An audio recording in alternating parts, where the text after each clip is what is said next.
उत्तर प्रदेश की जो नई औद्योगिक नीति है किस वर्ष बनी गई और उसकी क्या उपलब्धियां हैं? अनुपातिक चुनावी पद्धति क्या है? आप उत्तर प्रदेश में मुझे कोई 3 ऐसी लोकेशंस बताइए जो टूरिज्म के हिसाब से अभी उतनी डेवलप नहीं हो पाई हैं या अंडर डेवलप्ड कैटेगरी में हैं बट उनमें पोटेंशियल है। मिशन शक्ति योजना कब शुरू हुई और क्या किया जाता है इसके तहत? गिग वर्कर्स के वेलफेयर के लिए राज्य सरकार ने क्या कदम उठाए?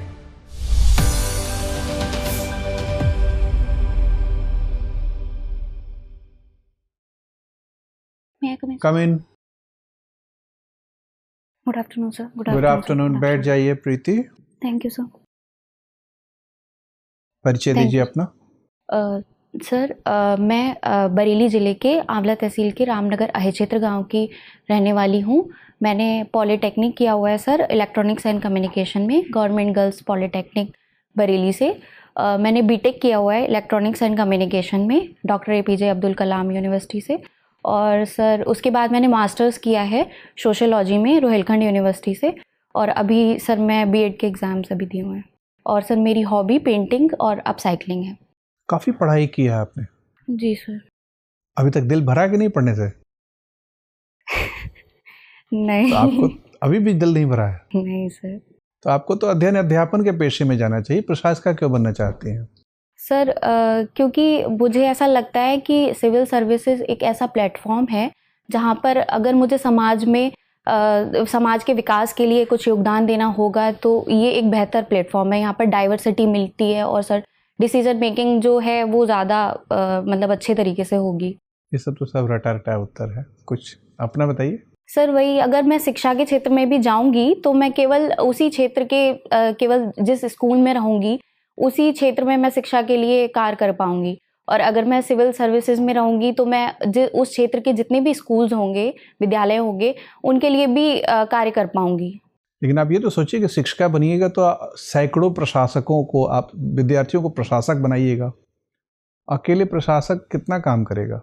सर मुझे ऐसा ही लगता है कि मैं अभी तो मतलब उसी क्षेत्र में ज़्यादा मेरी रुचि भी उसी क्षेत्र में है, तो मुझे ऐसा लगता है कि क्या आपकी पहली वरीयता है, सिविल प्रशासन या पुलिस प्रशासन? सर सिविल प्रशासन। पुलिस प्रशासन किस वरीयता क्रम में है? सेकंड में। सेकंड में। मान लीजिए आप DSP ही चुन ली गई। जी सर। और आपको बरेली में ही पोस्टिंग मिल गई। जी सर। तो क्या वरीयताएं वहाँ होंगी कार्य के लिए? सर क्योंकि महिलाओं की सेफ्टी से संबंधित जो भी वहाँ पे होंगी दिक्कतें, उनके लिए मैं कार्य करने का प्रयास करूँगी। क्या करेंगी? सर जैसे कि अभी उच्च शिक्षा संस्थान में महिलाओं का जो नामांकन दर है वो कहीं ना कहीं उसकी वजह सर ये भी है कि सेफ्टी का पर्पस रहता है महिलाओं के लिए। तो सेफ्टी के लिए क्या करेंगे? सर सेफ्टी के लिए जैसे सरकार द्वारा जो चलाई गई योजनाएं हैं उनको अच्छे से इम्प्लीमेंट करूँगी। कौन सी योजनाएं हैं? सर जैसे मिशन शक्ति योजना है और उसमें सर महिलाओं की सुरक्षा और सशक्तिकरण के लिए कार्य किया जा रहा है, तो उसको इम्प्लीमेंट करूँगी। मिशन शक्ति योजना कब शुरू हुई और क्या किया जाता है इसके तहत? सर मिशन शक्ति योजना सन मैं अभी मतलब ईयर रिकॉल नहीं कर पा रही हूँ, लेकिन इसके तहत सर सशक्तिकरण का कार्य किया जाता है जिसमें महिलाओं को मतलब उनको रोजगार के लिए या फिर जिस तरीके की उनकी वो होती हैं मतलब कार्य करने के लिए तो आप तो सेफ्टी बता रहे थे ना कि सेफ्टी जी सर, दूसरा जो चरण है उसका सेफ्टी और सुरक्षा से संबंधित है जिसमें कार्य करने का मैं प्रयास करूंगी। अच्छा, तो एक तो हो गया ये वाला। दूसरा कार्यक्रम कौन सा है? सर दूसरा कार्यक्रम जो है मतलब पुलिस प्रशासन में, उसमें महिलाओं के लिए ही सेफ्टी का सर अभी। तो सेफ्टी तो आपने सुनिश्चित कर दिया, और कुछ करेंगे? खाली सेफ्टी करके बैठ जाएंगे? नहीं सर, उसमें मैं ये भी देखूंगी कि लॉ एंड ऑर्डर जो है वो सही तरीके से हो रहा है या नहीं हो रहा है। पुरुषों की सेफ्टी के लिए कुछ करेंगी? बालकों की सेफ्टी के लिए, मान लीजिए पुरुष बच्चा है 5 साल का, तो आप तो खाली महिला सुरक्षा की जवाबदेही ले रही हैं। नहीं सर, मैं सभी की सुरक्षा के लिए ही कार्य करूंगी। मैं लॉ ऑर्डर मेंटेन करने की पूरी कोशिश करूंगी। ठीक है, लॉ एंड ऑर्डर करेंगी। और क्या करेंगी? सर उसके अलावा सर जैसे दहेज जो है, दहेज का जो है उसको भी मैं उसमें भी कार्य करने का प्रयास करूंगी ताकि जो दहेज प्रथा से। वो कैसे करेंगे? मान लीजिए पारिवारिक प्रताड़ना दहेज की वजह से होती है जी, ये भारतीय समाज की सच्चाई है जी। तो इसके मूल कारण क्या है? कारण को समझे बिना तो आप समाधान कर नहीं पाएंगी। क्या मूल कारण है? सर मूल कारण यही है कि महिलाओं का सशक्तिकरण नहीं है। उनको भी अपने जो अधिकार हैं उनके बारे में वो जागरूक नहीं है। अगर वो जागरूक होंगी तो उन्हें भी अपने अधिकारों के बारे में पता चलेगा, तो वहाँ से अगर सशक्तिकरण होता है तो कहीं ना कहीं इसमें कमी आएगी। अच्छा, आपने समाजशास्त्र पढ़ा है जी तो सर। आपने दहेज प्रतिषेध अधिनियम के बारे में भी पढ़ा होगा। जी सर। ये कानून कब बनाया संसद में? सर अभी मैं सन नहीं रिकॉल कर पा रही हूँ। अच्छा, ये बताएं कि विवाह के अवसर पर जी सर। लड़की वाले और लड़के वाले दोनों ही वर वधू को उपहार देते हैं। किस परिस्थिति में उस उपहार को दहेज माना जाता है? सर अगर वो उपहार है जो वधू की तरफ से और वर की तरफ से दोनों की तरफ से म्यूचुअली लिया जा रहा है तो वो दहेज में नहीं होता है। लेकिन अगर उसको एक डिमांड के तौर पर किया जाता है वर की तरफ से कि हमें इतना चाहिए ही, तो वो दहेज के उसमें आता है। अच्छा, विवाह की शर्त के रूप में अगर मांगा जाए जी तो? सर। कंडीशन हो उसमें? जी सर। ठीक है, तो कैसे साबित करेंगे? आप मान लीजिए डीएसपी हैं, आप मौके पे पहुंच गई और आप देख रही हैं कि वधू पक्ष द्वारा वर पक्ष को एक नई कार दी जा रही है, बहुत सारे गहने दिए जा रहे हैं, तो कैसे आप सुनिश्चित करेंगी, प्रमाण कैसे इकट्ठी करेंगे कि ये मांगा गया इसलिए दिया गया? सर मैं पहले उसके बारे में मतलब लोगों से, आसपास के लोगों से भी पता करने की कोशिश करूंगी। जब तक वधू पक्ष शिकायत नहीं करे तब तक तो बड़ा मुश्किल है इसको साबित करना। जी सर, हाँ मुश्किल है, लेकिन उसके लिए सर मुझे लगता है पहले समाज को भी थोड़ा सा जागरूक होने की आवश्यकता है, या मतलब वधू पक्ष के लिए भी ऐसा आवश्यक होना चाहिए कि वो जागरूक हों कि उन्हें ये, क्योंकि ये अभी क्या ये सकता है कि लड़कियों को समझाया जाए कि भाई साहब जो दहेज मांगे उस लड़के शादी ही करने से मना कर दो? सर ये बहुत अच्छा तरीका होगा अगर लड़कियां इस तरीके से समझ जाएं तो। लेकिन मान लीजिए उसमें जो चतुर लड़की होगी वो तैयार हो जाएगी। सर किस चीज़ के लिए? मान लीजिए कोई लड़का एसडीएम बना हुआ है और एक सिद्धांतवादी लड़की ने मना कर दिया कि दहेज मांग रहा है, इससे शादी नहीं करेंगे। जी सर। और कोई दूसरी जो व्यवहार पर लड़की है वो कहेगी नहीं ठीक है, अगर दहेज दे के अगर ये प्राप्त हो जाए तो शादी कर ही लेते हैं। तो सर वही, अगर इस तरीके से एक महिला करती है तो मुझे लगता है सर इस चीज़ को बढ़ावा मिलेगा। तो क्या इसीलिए कहा जाता है कि भारतीय समाज में महिलाएं ही महिलाओं की सबसे बड़ी दुश्मन है? जी सर, ऐसी मान्यता है। दो तर्क दीजिए इस मान्यता के पक्ष में। सर जैसे कि अगर वही घर में अगर बहू आती है तो उसके साथ बिहेव थोड़ा अलग होता है, और अगर कहीं बेटी होती है वही तो उसके साथ थोड़ा सा बिहेव अलग होता है। और इसके अलावा सर उसमें भी दहेज का आ जाता है कि कभी कभी ऐसा समाज में देखा गया है कि अगर दहेज नहीं मिलता है या कम मिलता है तो मतलब उनके ही परिवार के लोगों के साथ इस तरीके की बात कही जाती है या व्यवहार किया जाता है। Thank you sir. प्रीति, आप मुझे ये बताइए, आपने हेनली पासपोर्ट इंडेक्स के बारे में सुना है? जी सर। बताइए क्या है ये index? Sir Henley passport index ये है कि जापान, मतलब इसमें फर्स्ट नंबर पे अभी जापान है। एक कोई भी देश दूसरे देशों को किस तरीके से छूट देता है या किस तरीके की सुविधाएं होती हैं और देशों के वहाँ पर पासपोर्ट के लगने की, तो उसमें फर्स्ट नंबर पे सर अभी जापान है। ठीक है, जो अभी लेटेस्ट इंडेक्स आया है हेनली पासपोर्ट का, उसमें भारत की क्या पोजीशन है? सर अभी मैं रिकॉल नहीं कर पा रही, सॉरी। ठीक है, कोई बात नहीं। इंडिया सेमीकंडक्टर मिशन के बारे में पढ़ा है आपने? जी सर। बताइए इस मिशन के बारे में। सर इंडिया सेमीकंडक्टर मिशन में गुजरात में एक सेमीकंडक्टर प्लांट लगाया जाएगा, जिससे यहाँ पर हम भारत में ही उसका उत्पादन कर सकेंगे। कुछ स्कीम्स हैं जो इंडिया सेमीकंडक्टर मिशन का पार्ट हैं, उन स्कीम्स के नाम बता पाएंगे आप? Sorry sir. ठीक है। 2 स्टेट सोल्यूशन के बारे में सुना है? नहीं सर, सॉरी सर। इजराइल और पैलेस्टीन के बीच में जो कॉन्फ्लिक्ट चल रहा है उसके बारे में पढ़ा है आपने? जी सर। क्या है वो कॉन्फ्लिक्ट? सर वो एक धार्मिक स्थल के उस पे है कि वहाँ पर एक जेरूसलम है जहाँ पर अलग सा मस्जिद है जो एक समुदाय के लिए एक धार्मिक स्थल है। तो दोनों जो समुदाय हैं, फिलिस्तीन और इजराइल, वो दोनों ही धार्मिक उसको अपना धार्मिक स्थल मानते हैं। और हाल फिलहाल में वहाँ पर इजराइल का थोड़ा ज़्यादा कब्जा नहीं सर, थोड़ा सा ज़्यादा इंटरफेरेंस देखा गया। आप मुझे ये बताइए भारत का क्या स्टैंड है इस कॉन्फ्लिक्ट पे? सर भारत का अभी न्यूट्रल स्टैंड है। बाकी भारत यही कोशिश कर रहा है कि जो युद्ध है, मतलब जो वॉर है, वो नहीं हो। आप मुझे ये बताइए अपसाइक्लिंग से हम क्या समझते हैं? सर अपसाइक्लिंग में कोई प्रोडक्ट जो है उसको हम और मॉडरेट करके थोड़ा और डेकोरेटिव वे में हम कर सकते हैं या उसको यूज़ में ला सकते हैं। तो ये कोई एग्जिस्टिंग फंक्शनल प्रोडक्ट होता है या डिस्कार्डेड प्रोडक्ट होता है जिससे हम कुछ नया बनाने की कोशिश कर रहे हैं? सर एग्जिस्टिंग प्रोडक्ट भी होता है और डिस्कार्डेड प्रोडक्ट भी होता है। उसको हम मतलब किस तरीके से हम उसको यूज़ कर रहे हैं या यूज़ में ले रहे हैं वो उसके ऊपर रहता है। अच्छा, क्या आप मुझे ये बता सकते हैं कि ये रिसाइकलिंग से कैसे अलग है? सर रिसाइकलिंग बेसिकली एक प्रोडक्ट है जिसको फिर से ज़ीरो लेवल पे लाकर और उसके बाद उसको दोबारा से रीयूज़ किया जाता है, जबकि अपसाइक्लिंग में कोई प्रोडक्ट को दोबारा से ज़ीरो लेवल पे नहीं लाया जाता। वो प्रोडक्ट जिस मतलब कंडीशन में है उसी प्रोडक्ट को मॉडरेट किया जाता है, मॉडिफाई किया जाता है। अच्छा, आप उत्तर प्रदेश में मुझे कोई 3 ऐसी लोकेशंस बताइए जो टूरिज़्म के हिसाब से अभी उतनी डेवलप नहीं हो पाई हैं या अंडर डेवलप्ड कैटेगरी में हैं बट उनमें पोटेंशियल है। सर एक तो मैं अपने ही क्षेत्र का नाम लूँगी, अहिक्षेत्र रामनगर। वहाँ पर क्योंकि द्रौपदी का किला है और ऐतिहासिक दृष्टि से काफ़ी फेमस है, लेकिन उसके बाद भी उसका कुछ ज़्यादा डेवलप नहीं हो पाया है। और दूसरा सर अभी रिकॉल नहीं कर पा रही हूँ। ठीक है, उत्तर प्रदेश में कितने नेशनल पार्क्स हैं? एक दुधवा नेशनल पार्क। ठीक है, मेरा आखिरी सवाल आपसे है, उत्तर प्रदेश में अभी कितने फंक्शनल इंटरनेशनल एयरपोर्ट हैं? सर अभी मतलब अभी टोटल 6 हैं, लेकिन शायद मुझे जितना मैं रिकॉल कर पा रही हूँ शायद 4 जो हैं वो फंक्शनल एयरपोर्ट है नेशनल और 2 प्रस्तावित हैं। हाँ, 2 अभी। एक बार इसके बारे में पढ़ लीजिएगा। Okay sir, thank you. Preeti ji sir.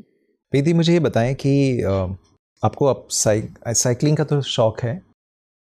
अगर मैं ये आपसे पूछूं कि पॉलिटिकल प्रोसेस की अपसाइक्लिंग करनी है आपको, political process, the whole political process, and specifically अगर आपको उत्तर प्रदेश की पॉलिटिकल अपसाइक्लिंग करनी हो तो कैसे करेंगे?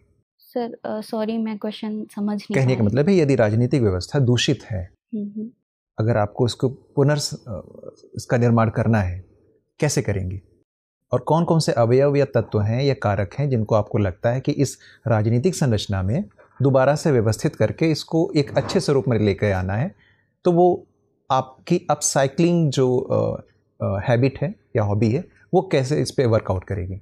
सर मुझे जो पहला जो मुद्दा, प्रश्न समझ पाए? जी सर, ठीक है। सर मुझे पहला मुद्दा जो लगता है क्योंकि इसमें एडीआर की रिपोर्ट जो आई थी उसके अकॉर्डिंग जो सदस्य हैं, मतलब उसमें सर जो आपराधिक मामले हैं, मतलब अपराधी, यानी पहला जो एरिया आपने आइडेंटिफाई किया अपराधियों का राजनीतिकरण। जी सर, अपराधियों का राजनीतिकरण। उसमें मैं ये कोशिश करूंगी कि जो चुनाव आयोग है वो उस चीज को थोड़ा सा और ध्यान दे और अपराधी जो हैं उनका, लेकिन इसके लिए हमारे पास व्यवस्था है, अलग से एमपी एमएलए कोर्ट्स हैं जो कि त्वरित इन केसेस के न्याय के लिए गठित किए गए हैं। जी सर, वो अपना कार्य कर रहे हैं। लेकिन सर चुनाव के टाइम पे जो नामांकन होता है उस समय पे मुझे ऐसा लगता है कि वो नहीं हो पाता है। चलिए तो आपने, ठीक है, नेक्स्ट क्या है? सर नेक्स्ट अभी मैं रिकॉल, क्या चुनावी प्रक्रिया में ही कोई दोष है जिसको आप आइडेंटिफाई कर सकती हैं? सर चुनावी भारत में चुनाव की पद्धति क्या है? सर चुनाव की पद्धति के लिए देश में चुनाव आयोग है, राष्ट्रीय चुनाव आयोग। सॉरी सर, इलेक्टोरल प्रोसेस में हम चुनाव कैसे करते हैं? उसे 2 तरीके हैं मुख्य तौर पे जाने जाते हैं जी। First past the post system क्या है? Sorry sir, first past the post system. Sir अभी मैं रिकॉल नहीं कर पा रही हूँ। ओके, अनुपातिक चुनावी पद्धति क्या है? ओके, ठीक है। मुझे ये बताइए कि उत्तर प्रदेश में जो गिग इकोनॉमी है जी, इस संबंध में राज्य सरकार ने क्या नियम या उपनियम बनाए हैं? गिग वर्कर्स के वेलफेयर के लिए आपको जो है सरकार ने क्या कदम उठाए? सर गिग वर्कर के लिए सरकार ने पीएम स्वनिधि योजना है, वो केंद्र सरकार की होगी। सीएम स्वरोजगार योजना है जो मतलब रोजगार के लिए काम करेगी। उसके अलावा सर ओडीओपी है, वन डिस्ट्रिक्ट वन प्रोडक्ट है। इसमें गिग इकोनॉमी क्या होती है? गिग इकोनॉमी सर वो होती है जिसमें जो गिग वर्कर्स के वेलफेयर के लिए राज्य सरकार ने क्या कदम उठाए हैं? सर सॉरी सर, कोई बात नहीं। मुझे बताइए कि उत्तर प्रदेश में विमेन हेल्पलाइन नंबर क्या है? 1551। श्योर? सॉरी सर, ये शायद किसान का है, सॉरी। मुझे ये बताएं कि उत्तर प्रदेश में राज्य महिला आयोग के अध्यक्ष कौन है? सॉरी सर, कॉल नहीं कर पा रही। इसका संगठन कैसे होता है? इसमें जो सदस्य होते हैं कितनी संख्या में होते हैं? सर मैं जितना मतलब अभी रिकॉल कर पा रही हूँ वो शायद 3 सदस्य होते हैं। ठीक है। राष्ट्रीय महिला आयोग के अध्यक्ष कौन है? सॉरी सर, उत्तर प्रदेश में महिला प्रतिनिधि कितने हैं विधानसभा में? 47। 47 जी। तो ये कितना प्रतिशत हुआ कुल संख्या के? सर 15% से कम। 15% से कम। जी 47 कभी कैलकुलेट। आप बरेली क्षेत्र से आती हैं? जी सर। आपने कहा अहिछत्र से आती हैं? जी सर। ये एक पुराना परम नाम था जो कि षोडश महाजनपदों की श्रृंखला में जी सर था। अन्य कौन कौन से उत्तर प्रदेश में षोडश महाजनपद में जनपदों का उल्लेख मिलता है? सर 8 महाजनपद हैं जो उत्तर प्रदेश में है, और एक तो अहिछत्र है, और मतलब जिसकी राजधानी इंद्रप्रस्थ है। अभी उसका नाम नहीं रिकॉल कर पा रही सर। बाकी अहिछत्र के अतिरिक्त आपको कोई जानकारी नहीं है? आपने बीएड किया है? जी सर। मुझे बताएं कि भारत में एक समस्या है अनएम्प्लॉयबिलिटी की। शिक्षा क्षेत्र में बहुत सारे सुधार हो रहे हैं। आपने कहा कि महिलाओं का जो ग्रॉस एनरोलमेंट रेशियो है वो भी उच्च शिक्षा में तो ठीक है, बेहतर प्रदर्शन है, लेकिन प्राथमिक पे देखें और मध्यम स्तर पे देखें तो थोड़ा अनुपात में कम दिखता है। जी सर। लेकिन एक समस्या अनएम्प्लॉयबिलिटी की भी है, यानी आप शिक्षित काफ़ी हो गए और आपको पढ़ने का काफ़ी शौक है, जी सर। आप शिक्षित हो गए, लेकिन समस्या ये है कि अनएम्प्लॉयबिलिटी है। इसको कैसे दूर करेंगे? सर अभी सरकार कार्य कर रही है उसके लिए, प्राइवेट उस पर भी कार्य कर रही है। उत्तर प्रदेश सरकार ने कोई स्किल अपस्किलिंग के लिए कोई कार्यक्रम चलाया है? सर जी सर, उसके लिए भी कौशल विकास योजना है सर, प्रदेश सरकार की भी। और सर अभी मेरे को ध्यान नहीं आ रहा है। जी ठीक है। प्रीति, आपके जिले में ओडीओपी के तहत किस वस्तु को वरीयता दी जा रही है, प्रोत्साहन किया जा रहा है? सर जरी जरदोजी। क्या होता है जरी जरदोजी? सर ये कपड़े पर या मतलब साड़ी पे सितारों से कढ़ाई की जाती है, हाथ से ही की जाती है सर। अच्छा, जरी जरदोजी के लिए बरेली जिले के अलावा अन्य किन जिलों को प्रोत्साहित किया जा रहा है? सर लखनऊ है इसके अलावा, और सर शायद बनारस में भी थोड़ा बहुत काम हो रहा है उसके लिए। ओके। उत्तर प्रदेश की जो नई औद्योगिक नीति है किस वर्ष बनी गई और उसकी क्या उपलब्धियां हैं? सर सॉरी अभी रिकॉल नहीं कर पा रही हूँ। उत्तर प्रदेश का जीएसडीपी लगभग कितना है? सर अभी जो आंकड़ा है वो अभी नहीं ध्यान आ रहा, लेकिन उसका जीएसडीपी का जो योगदान है देश की जीडीपी में वो सर 9% है। 9%। तो देश का जीडीपी कितना है? सर अभी नहीं। अच्छा, यूपी सरकार ने लक्ष्य बनाया है कि यूपी के जीएसडीपी को $1 ट्रिलियन बना देना है। जी सर। तो $1 ट्रिलियन बनाने के लिए कितना परसेंट ग्रोथ किया जाएगा तो 1 ट्रिलियन पे पहुंच जाएंगे? सर सॉरी अभी आंकड़ा नहीं। अच्छा, आपको ये ठीक लग रहा है कि भारत सरकार हो या यूपी सरकार हो, एक तरफ राष्ट्रवाद की बात करती है और दूसरी तरफ अपने ही जीडीपी का आकलन अपनी ही मुद्रा में पेश नहीं करती? हमारी जीडीपी का आकलन तो रुपया में पेश होना चाहिए। जी सर। हम एक अमेरिकी मुद्रा का उपयोग अपने जनमानस में क्यों लोकप्रिय बना रहे हैं? सर क्योंकि हम अभी वैश्वीकरण के अकॉर्डिंग ही सर जो है मुद्रा के अकॉर्डिंग कर रहे हैं। लेकिन लक्ष्य तो हम रुपये में बना सकते हैं। जी सर बना सकते हैं। नहीं कर सकते? बना सकते हैं सर। डॉलर में लक्ष्य बनाने की क्या मान सकता है? आम जनता तो डॉलर का इस्तेमाल करती ही नहीं है। जी सर। तो आम जनता से तो कोई उसका सरोकार भी नहीं है। आपको लगता है कि ये सरकार को कुछ इसमें सुधार कर लेना चाहिए? जी सर मुझे लगता है कि सुधार करना चाहिए। अच्छा, ये आरबीआई ने एक डिजिटल करेंसी चलाई है, क्या नाम है उसका? सर अभी नाम नहीं रिकॉल कर पा रही हूँ। कब शुरू किया है? ये शायद सर 1 साल 2021 या 22 में किया है सर। अच्छा, मेरा अंतिम प्रश्न है, आपने चूँकि बीएड किया है तो ये बताएं कि नई शिक्षा नीति में 3 अच्छी बातें क्या हैं और 2 कमज़ोर बातें क्या हैं? सर नई शिक्षा नीति में एक उच्च शिक्षा दर की नामांकन दर बढ़ाने के लिए प्रयास किए जा रहे हैं, जिसमें उन्होंने लक्ष्य रखा है 2037 तक 50% उच्च शिक्षा दर नामांकन दर बढ़ाना है। और इसके अलावा सर उसका जो मतलब बेसिक जो शिक्षा है वो लोकल लैंग्वेज में होगी, मातृभाषा में होगी, वो एक अच्छा पॉइंट है। और सर व्यावसायिक शिक्षा को उसमें बढ़ावा दिया जा रहा है, ये अच्छे पॉइंट्स हैं। ठीक है, तो कमज़ोर बिंदु क्या है उसके? सर कमज़ोर बिंदु में ये है कि अभी जो शिक्षक और छात्र का जो वो रेशियो है वो अभी इतना ठीक नहीं है, तो उसके लिए कोई ऐसा विशेष प्रावधान नहीं उसमें दिखाया है। और सर उसके अलावा एक ही कमज़ोर बिंदु नज़र आ रहे हैं? सर अभी मैं रिकॉल नहीं कर पा रही। चलिए ठीक है प्रीति, आपका इंटरव्यू हो गया, आप जा सकती हैं। Thank you sir.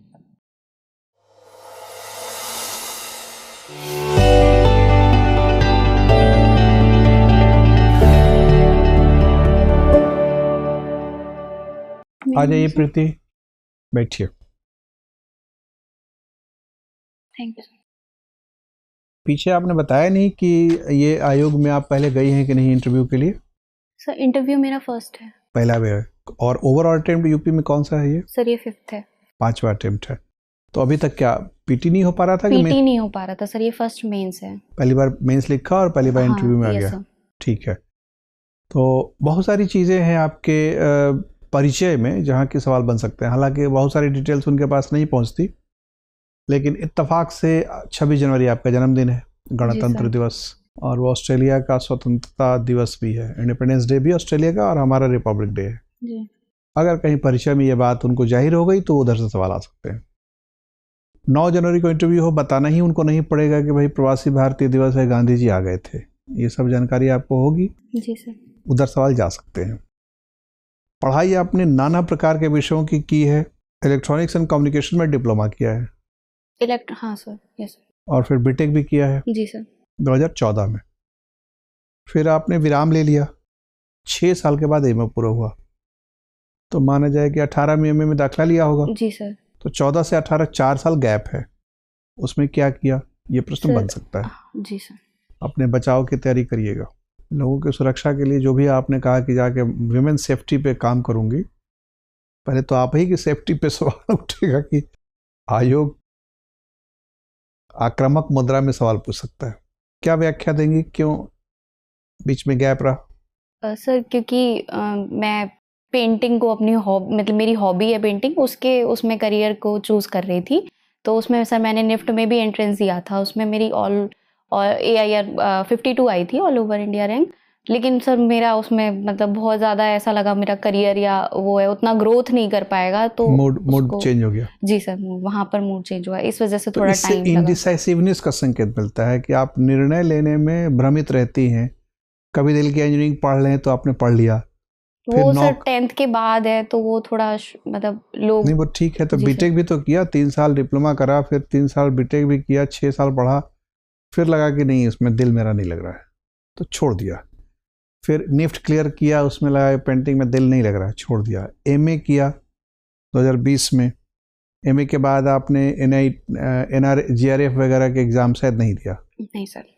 एमए आदमी करता है जनरली अध्यापन के पेशे में जाने के लिए, टीचिंग जॉब में जाने के लिए। उधर आप गई नहीं, JRF की परीक्षा दी नहीं, नीट वगैरह निकाला नहीं सर। फिर लेकिन आपको मन हुआ कि बीएड कर ही लेते हैं, तो आपने 2022 में शायद दाखिला ले लिया। 22 में नहीं, मतलब 21 में है। इस बार एग्जाम्स हो गए हैं, रिजल्ट नहीं आया अभी। ओके जी।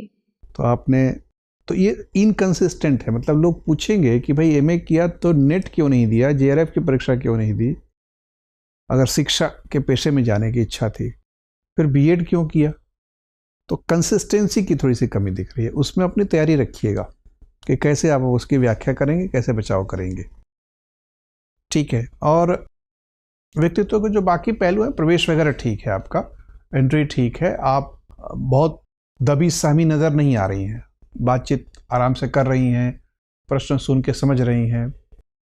तो जो एक दिलेरी वाला तत्व देखा जाता है कि प्रशासक थोड़ा दिलेर होना चाहिए, वो सब चीज़ें आपके अंदर हैं, अच्छी चीज़ें। ड्रेस वगैरह ठीक है, साड़ी पहन के जाना चाहिए, इस तरह के आप ड्रेस पहन के जाएंगे, वो सब ठीक है। सिटिंग पोस्टर वगैरह ठीक है। आई कांटेक्ट जो देखा जाता है कि आप कॉन्फिडेंटली लोगों से बात करें, नज़र मिलाकर, वो सब चीज़ें ठीक है। तो मोटे तौर पर आपको एक तो अपने गैप ईयर की व्याख्या में ध्यान रखना है। जी सर। और अवेयरनेस के लेवल पर थोड़ा सा बढ़ाना पड़ेगा ज्ञान। वक्त है आपके पास, 10-12 दिन का समय है। सर वो मैं नर्वस हो गई थी, मुझे सब पता था, लेकिन वो एग्जैक्ट जो डेट्स हैं वो उसमें और उस समय हो गई तो थोड़ा सा और परिमार्जित करिएगा तो अपने आप जबान पे फिसलते जाना चाहिए। बरेली के बारे में जानकारी और थोड़ा सा ले लीजिए। बरेली किस मंडल में है या किस संभाग में है, ये सब थोड़ा सा देख लीजिए। जरी जरदोजी बरेली के अलावा अन्य 5 जिलों में भी मुख्य चीज़ें हैं, वो लिस्ट उसमें मिलता है, लिस्ट एक बार देखिएगा तो देख लीजिएगा। ऐसे भी सोचना चाहिए कि ODAP खाली अपने ज़िले में क्यों देखना है, पूरे यूपी की प्रशासिका आप बनेंगी, मतलब कहीं भी आप सेवा करने को तत्पर हैं। 75 ज़िले हैं, सबका ODAP में कोई ना कोई प्रोडक्ट तो है ही। तो ये देखना है कि कौन सा प्रोडक्ट सर्वाधिक जिलों द्वारा चुना गया है, उसकी एक बारंबारता सारणी बनती है। गणित पढ़ा है तो आपको पता ही होगा, फ्रीक्वेंसी चार्ट बनाना। Sorry sir. फ्रीक्वेंसी टेबल बनाना आता होगा ना? जी सर। मान लीजिए जरी जरदोजी जी सर की फ्रीक्वेंसी है 6 या 5 जिलों में है, वैसे ही अन्य प्रोडक्ट्स के अपना फ्रीक्वेंसी देख लीजिएगा, तो वो बना लीजिएगा तो थोड़ा और होलसम हो जाएगा। बाकी यूपी के बजट, यूपी का GDP, ये सब फिगर्स थोड़े से ध्यान कम से कम लगभग में याद रहने चाहिए। टोटल अनएम्प्लॉयमेंट कितना है, जनसंख्या घनत्व, जो भी डेमोग्राफिक फीचर है, पॉपुलेशन डेंसिटी कितनी है, सोशियोलॉजी की छात्रा, MA की छात्रा होने के नाते ये सब मैं एक्सपेक्ट कर रहा हूँ कि आपको पता होना चाहिए। डिफरेंट एज ग्रुप्स में क्या क्या स्थिति है, बच्चों की आबादी कितनी है, अंडर 5 चिल्ड्रन कितने हैं, अंडर 10-15 कितने हैं, उसमें बालिकाएं कितनी हैं। आप जो कह रही हैं कि एनरोलमेंट रेशियो 50% बढ़ाना है, जी सर, तो एनरोलमेंट रेशियो बढ़ाने का बेसिक डेटा तो ये है ना कि हमारे पास कितने बच्चे बच्चियां हैं, जी सर, उसमें कितने एनरोल होते हैं, कितने नहीं एनरोल होते हैं, उसको 50% बढ़ाने का। तो बेसिक उससे एसोसिएटेड जो फिगर्स हैं वो थोड़ा आपसे एक्सपेक्टेड होगा, तो थोड़ा सा वो सब देख लीजिएगा, ठीक है। और चूंकि आप एक ऐतिहासिक स्थान से आती हैं, आपका गांव आपने खुद ही कहा कि एक ऐतिहासिक स्थल है, पर्यटन की बड़ी संभावनाएं हैं, तो वहाँ भी रुक के और चीज़ें पूछ सकते हैं। आपने उल्लेख किया द्रौपदी का किला, जी सर। अब वहाँ रुक कर द्रौपदी का किला कब बना, उसमें आर्किटेक्चरल फीचर्स क्या क्या हैं, ये सब भी पूछ सकते हैं, तो वो सब भी तैयार रखिएगा, ठीक है। जी सर। और कोई जिज्ञासा या संशय? सर एक चीज़ और पूछनी सर, ये फैक्ट्स जैसे बहुत ज़्यादा हैं तो उनको ज़्यादा फैक्ट्स पढ़ने की? नहीं, मैंने कोई ज़्यादा कहा नहीं कहा, मैंने सिर्फ ये कहा कि आपके अपने पहचान से जुड़े हुए फैक्ट्स, आपकी पहचान, आपका जिला, आपका गांव, आपके गांव से पहचान, आपकी पहचान में ही आपने द्रौपदी के किले का उल्लेख किया, उसी उत्तर से एक प्रश्न निकलता है। तो आप कल्पना करिए कि आप जो भी उत्तर देंगी उस उत्तर में अगर कोई तथ्य छिपा है तो उससे फिर एक प्रश्न बन सकता है। वो बैठ के थोड़ा इमेजिन करिए कि मैं मुझसे पूछा जाएगा मेरे बारे में, मेरे एजुकेशन के बारे में, तो एजुकेशन के बारे में जो भी मैं जवाब दूंगी उसमें क्या क्या प्रश्न फिर निकलेंगे, ये सोच के प्रश्नावली बना लीजिए। Okay sir, all best. Thank you sir, thank you sir. Dear viewers, अपने एग्जाम की तैयारी को और बेहतर करने के लिए हमारे चैनल को लाइक, शेयर और सब्सक्राइब करना न भूलें।